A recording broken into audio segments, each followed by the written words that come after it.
पण मला असं वाटतं, की अमरावतीमध्येच नाही, तर विदर्भात तुमचा जो एक प्रभाव आहे, त्याचा फायदा पक्षाला तुमच्या येत्या काळामध्ये नक्कीच होणार आहे.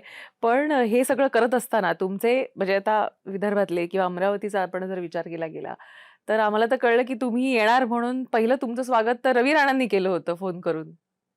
बातम्या पण चालवल्या आम्ही. काय राजकारणात सांगितलेलं त्यांनी? कायमचा दुश्मन कोणीच नसतं आणि कायम मित्रही नसतं. हं. मला वाटतंय स्वागत नाही केलं, फोन केला होता. मी त्यांना वाढदिवसानिमित्त शुभेच्छा दिल्या होत्या काय? आणि त्यांनी पण मी तर आता आम्ही म्हटलं का नवनीतजी राणा जरी शिवसेनेत असेल तर आम्ही स्वीकारू. आम्ही यशोमतीताईच्या त्यांना पण भेटणार आहोत. आज शिवसेना वाढवणं हाच आमचा एकमात्र राजकीय धर्म आहे. ती कशी हं. वाढल ह्याच्याशिवाय आम्हाला दुसरं काही दिसणारच नाही ना. नाही, तुम्ही तर नवनीत राणांना इन्व्हाईट पण केलं होतं. पण तुमच्याकडे ती जागाच नव्हती. त्यामुळे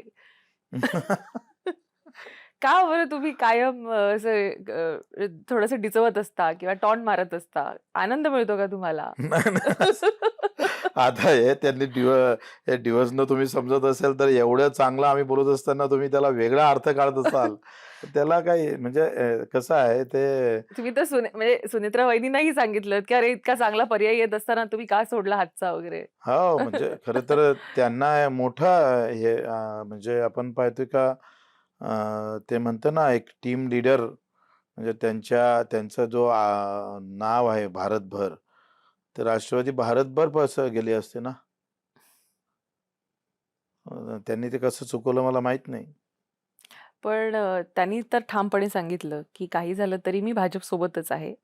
भले आत्ता मला संधी ना मिळो. मी पक्ष बदलणार नाही." असं त्यांचं म्हणणं होतं. लोकांना असं वाटलं, पण ते कसे काय राष्ट्रवादीकडे गेले मलाही तेव्हा म्हणजे एवढा मोठा भाजप पक्ष देशभर असल्यावर ते भाजप राष्ट्रवादीकडे खासदारकी मागायला गेले.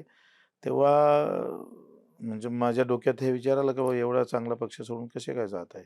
नाही, त्या म्हणत होत्या, की "ही जागा तुम्ही भाजपला द्या. मी भाजपमधून लढते." हो. म्हणजे 2 मागण्या होत्या. यांनी खासदार करावं आणि भाजपला पण सोड.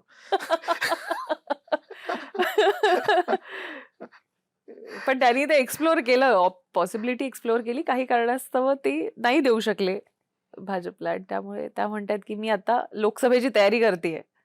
त्यामुळे आता मतदारसंघ राखीव राहीन का ओपन माहीत नाही. कारण आता पुनर्रचना होईल ना. खरंय. हं. पण आता महिला बिल पण येतंय. त्यामुळे तर अधिक प्रबळ आहे. हो, हो. बघा बच्चू हं. कडू, तुम्हाला प्रचार करावा लागणार आहे वाह! नवनीत प्रचार तर राणांचा. आम्ही म्हणजे प्रचार करणारच आहोत. हां. प्रचार आम्ही बिलकुल जोरानं करणार आहोत. कोणाचा? प्रचार करतोय म्हटलं म्हणजे आता कोणाचा करणार आहे? बरं, कारण आता मित्र पक्ष असल्यामुळे हां, तुम्हाला प्रचार हा करावा लागणार. बिलकुल. पण कसं वाटतंय बच्चू कडू, एक काळ असा होता, की तुम्ही सगळ्यांनी जाहीरपणे सांगितलं, की मी पाडणार म्हणजे पाडणार आणि आता पक्ष म्हणणार आहे, प्रचार करा म्हणजे करा. कसं म्हणजे ही ही दुविधा आहे, हे राजकारण आहे, कसं बघता याकडे? अजून त्याला बराच काळ दूर आहे. म्हणजे त्याचा आतापासून मला वाटतं त्या येणारे काळ कसे बदलतात, काय परिवर्तन होतं. काल विरोध करणाऱ्या बच्चू कडू आज आम्ही त्यांचं स्वागत करत असेल, तर उद्या विरोधही होऊ शकतं ना. राजकारणात हे काय आहे तुम्ही सांगतो ना, 2+2 4 हा गणिताचा विषय आहे.